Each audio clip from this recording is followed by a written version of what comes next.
कुछ ज्यादा ही तेज थी। एक हवा मामा चिड़िया को एक दूसरी दिशा में ले जाती है और मामा चिड़िया सीधे जाकर एक चट्टान से टकराती है और वो मर जाती है। फिर कुछ ही देर बाद हवा भी रुक जाती है।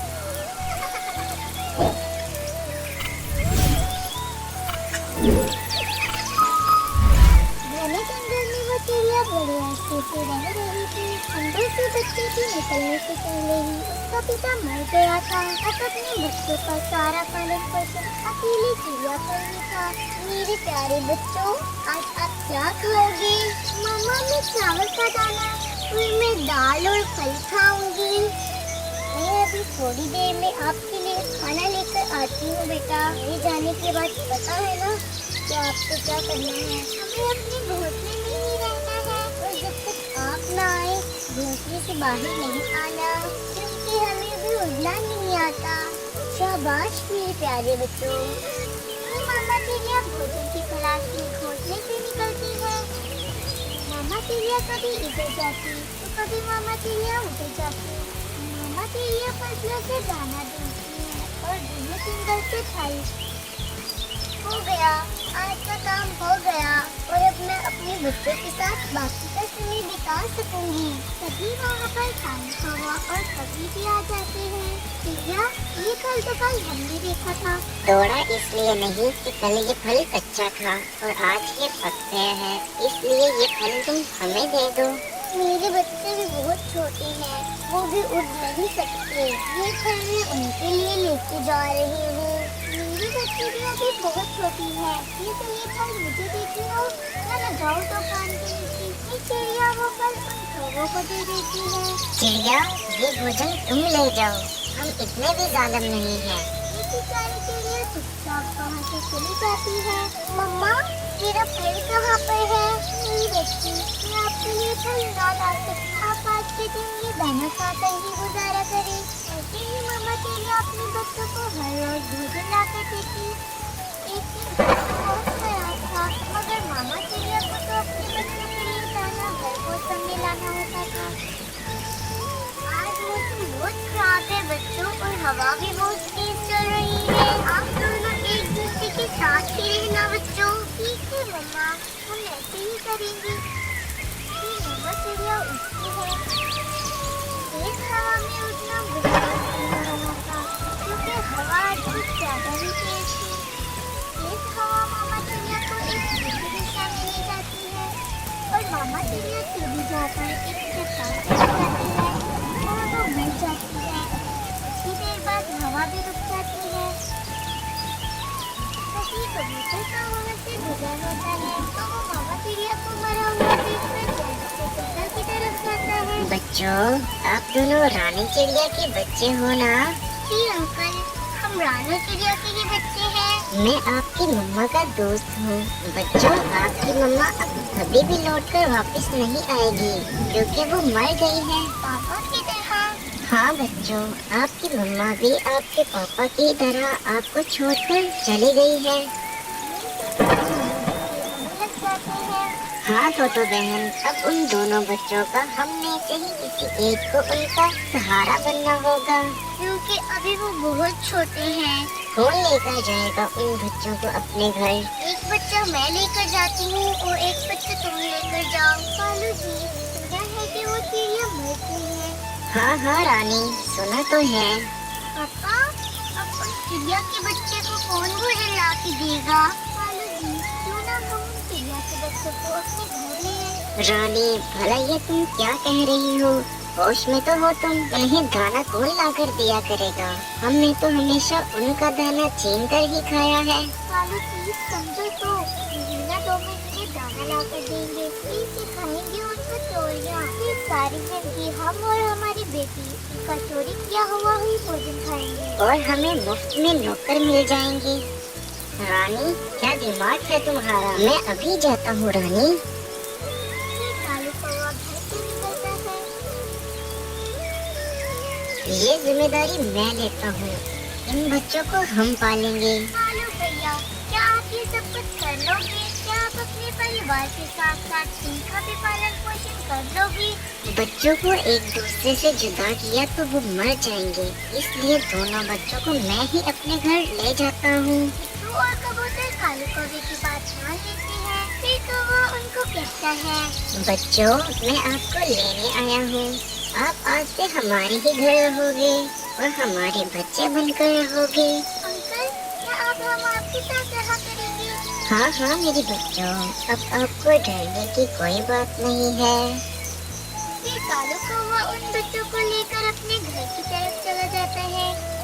चिड़िया के बच्चों, आज तुम हमारे घर रहोगी, हमारे बच्चे बनकर। मम्मा, अब से मैं हर रोज इन चिड़िया के बच्चों से खेला करूंगी। नहीं सुमरी, तुम इन मायूस बच्चों से दूर ही रहोगी। इनके पैदा होने से पहले ही इनका पिता मर गया और पैदा होने के बाद ही अपनी माँ को खा गई। झूठ झूठ, बस हर समय झूठ। वो आलसी कौवा और कभी बस हर समय झूठ ही बोलते रहते और झूठ बोल बोल कर हर समय दूसरे पक्षियों से भोजन लेकर खाया करते। रानी, मुझे बहुत भूख लगी है। कालू जी, आप घर ही बैठो, मैं अपने लिए और आपके लिए भोजन लेकर आती हूँ। पर कहाँ से रानी? ये तुम मुझ पर छोड़ दो, मैं अभी गई और अभी आई। फिर रानी कौवी घर से निकल जाती है। रानी कौवी उड़ते उड़ते दूसरे जंगल मिट्टू तोती के पास जा रही थी।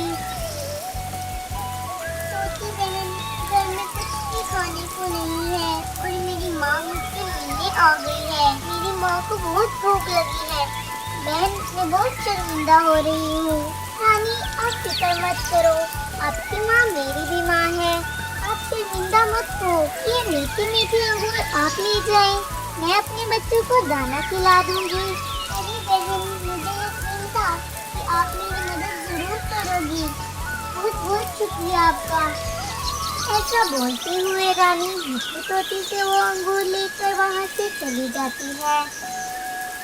अरे वाह रानी, तुम तो बहुत चालाक हो जो तुम झूठ बोलकर उस तोती से मीठे अंगूर ले आई हो। अरे कालू जी, वो पागल तो मेरे झूठ को सच समझ बैठी और बेचारी तो मेरी बातें सुनकर बहुत दुखी हो गई। मेरा नाम भी रानी है। रानी, एक बात कालू कौवा और रानी कौवी उठते हुए जा रहे थे और उन्हें बहुत जोरों की भूख लग जाती है। रानी, यहाँ आओ, उस पेड़ के ऊपर। कालू कौवा और रानी कौवी उस सुरख रंग के फल वाले पेड़ के ऊपर आके बैठ जाते हैं। अरे कालू जी, ये फल तो बहुत जहरीला है, क्या अब हम ये फल खाएंगे? अरे रानी, खाएंगे नहीं, बस नाटक करेंगे। नाटक? कालू जी, नाटक? क्या? मैं कुछ समझी नहीं जी। वो देखो, वो चिड़िया उड़ती हुई इसी तरफ आ रही है। मैं झूठ मूठ कर ये जहरीला फल खाने का नाटक करता हूँ। फिर कालू कौवा उस सुर्ख रंग वाले फल पर अपनी चोट मारना शुरू कर देता है। अरे कौवे भाई, मत खाओ इस फल को। रुको रुको, ये फल तो बहुत जहरीला है, इसे खाने से तो तुम्हारी मौत भी हो सकती है। क्या करें चिड़िया, भोजन मिल ही नहीं रहा, वैसे भी तो मरना ही है ना। इससे अच्छा है कि हम ये जहरीला फल खाकर ही मर जाते हैं। आप ऐसा मत करें, आप मेरे साथ मेरे घर चले। अरे चिड़िया, हमने सोचा नहीं था कि तुम इस तरह आकर हमारी मदद करोगी।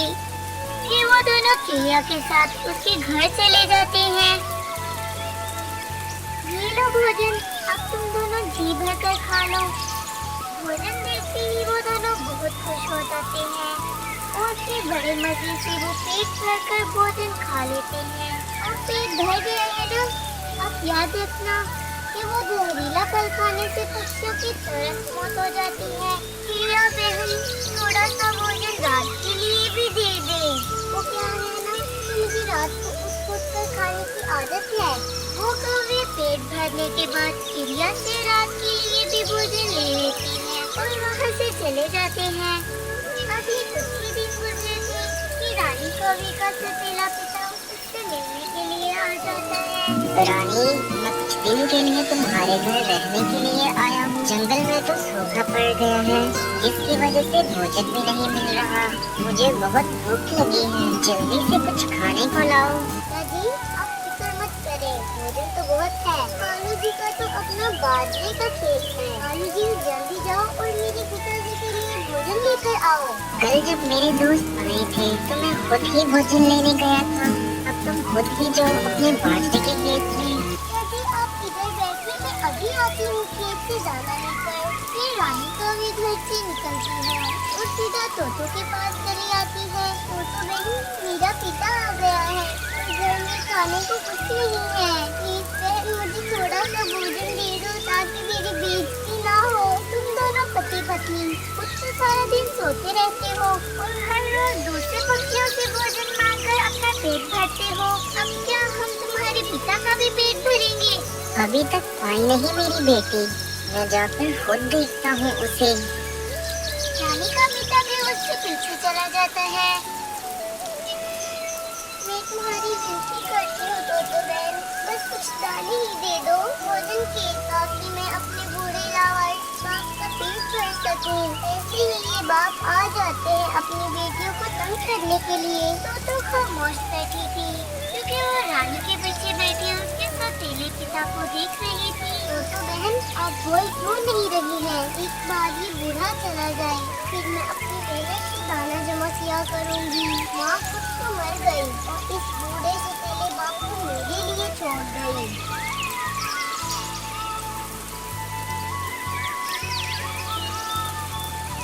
रानी का बेटा उसकी ये बातें सुनकर वहाँ से चला जाता है। रानी बहुत शर्मिंदा थी। अब उसे एहसास हो रहा था कि उसके आलसीपन ने उसे कितना बेशर्म बना दिया था। प्यारे दोस्तों, क्या आपको लगता है रानी का भी और कालू कौवा सुधर जाएंगे और अपना दाना खुद ढूंढ